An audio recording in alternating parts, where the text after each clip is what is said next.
Question number 20. ഇത് conic സെക്ഷൻസിലെ ഒരു question ആണ്.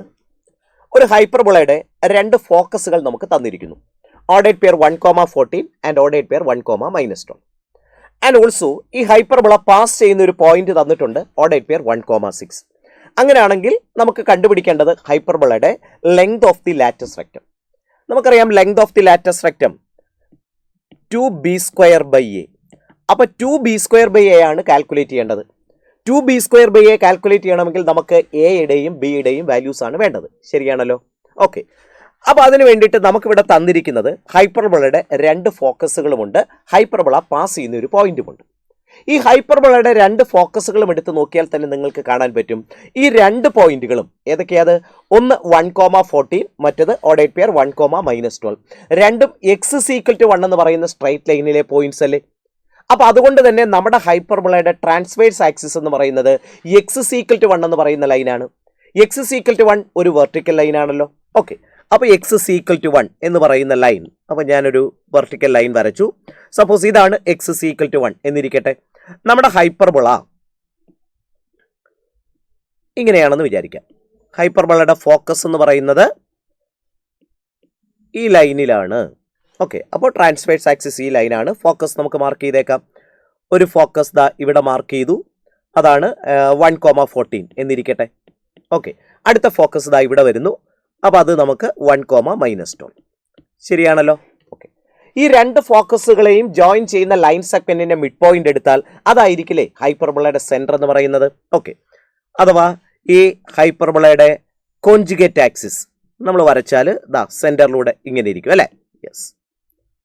അപ്പോൾ ആ സെന്റർ എന്ന് പറയുന്നത് mid point of the line segment joining 1,14 and 1,-2. അത് നമ്മൾ മിഡ് പോയിന്റ് ഫോർമുല വെച്ച് കാൽക്കുലേറ്റ് ചെയ്താൽ എത്ര കിട്ടുക? 1,1 എന്ന് കിട്ടും. ശരിയല്ലേ? 1,1. അപ്പോൾ സെന്റർ ഓഫ് ദ ഹൈപ്പർബോള കിട്ടി അല്ലേ. ഇനി ഒരു കാര്യം കൂടെ പറഞ്ഞിട്ടുണ്ട്, നമ്മുടെ ഹൈപ്പർബോള പാസ് ചെയ്യുന്ന പോയിന്റ് ഓർഡേഡ് പെയർ 1,6. പക്ഷെ നോക്കിയേ, ഈ 1,6 എന്ന് പറയുന്നത് ഇതേ ലൈനിൽ തന്നെയുള്ള മറ്റൊരു പോയിന്റ് അല്ലേ x=1 ഒരു പോയിന്റ്. അപ്പോൾ അതുകൊണ്ട് തന്നെ ഹൈപ്പർബോള അതിൻ്റെ ട്രാൻസ്വേഴ്സ് ആക്സിസിനെ കട്ട് ചെയ്യുന്ന പോയിന്റ് തന്നെയാണ് 1,6. അതായത് വെർട്ടീസസിൽ ഒരെണ്ണമല്ലേ. അപ്പോൾ ഇവിടെ 1,6 ഇതാണെന്ന് കാണാൻ പറ്റും അല്ലേ.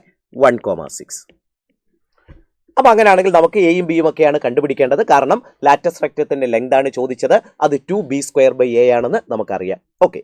എന്തായാലും രണ്ട് ഫോക്കസുകൾ തന്നിട്ടുണ്ട്. രണ്ട് ഫോക്കസുകൾ തന്നിട്ടുള്ളത് കൊണ്ട് എനിക്ക് ഡിസ്റ്റൻസ് ബിറ്റ്വീൻ ദ ഫോക്കൈ കണ്ടുപിടിക്കാമല്ലോ.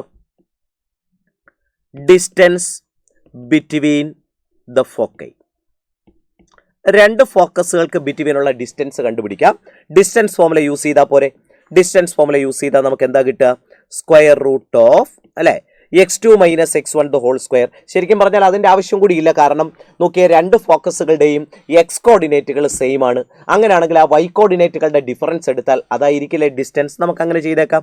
വെറുതെ ഡിസ്റ്റൻസ് ഫോർമുലയൊക്കെ കൊടുത്ത് സമയം കളയേണ്ട കാര്യമില്ല.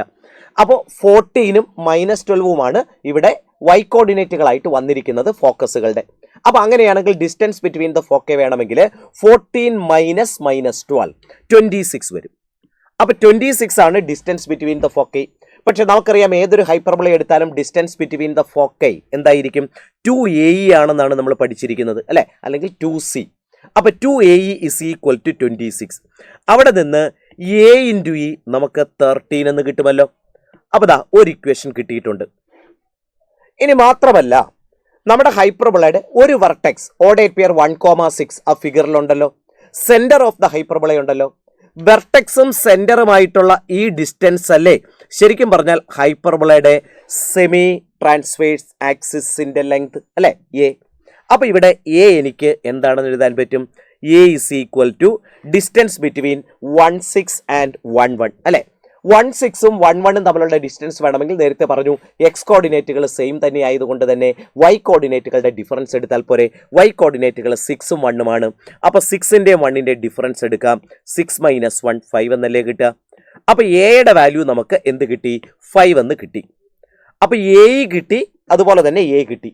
നമുക്ക് എയും ബിയുമാണ് വേണ്ടത്. അതിൽ എ ഉണ്ട്. ഇനി ബി എങ്ങനെയാണ് കണ്ടുപിടിക്കാൻ പറ്റുക?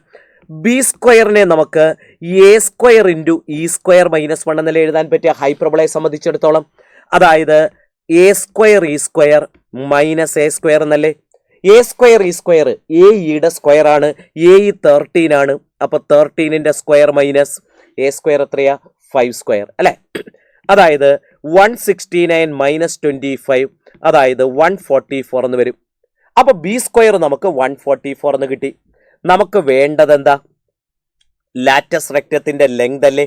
അപ്പൊ ലാറ്റസ് റെക്റ്റത്തിന്റെ length of latus rectum 2b square by a അതായത് 2 ഇൻറ്റു എന്താ ബി സ്ക്വയർ 144 ആണ് ഡിവൈഡഡ് ബൈ എ എന്ന് പറഞ്ഞാലോ 5 ആണ്. അപ്പൊ ഇത് കാൽക്കുലേറ്റ് ചെയ്താൽ നമുക്ക് 288 ഡിവൈഡഡ് ബൈ 5 എന്നല്ലേ കിട്ടുക. 288/5 എന്ന് വന്നിരിക്കുന്നത് ഓപ്ഷൻ 3യിലാണ്. സോ ഓപ്ഷൻ 3 ആണ് കറക്റ്റ് ആൻസർ ആയിട്ട് വന്നിരിക്കുന്നത്.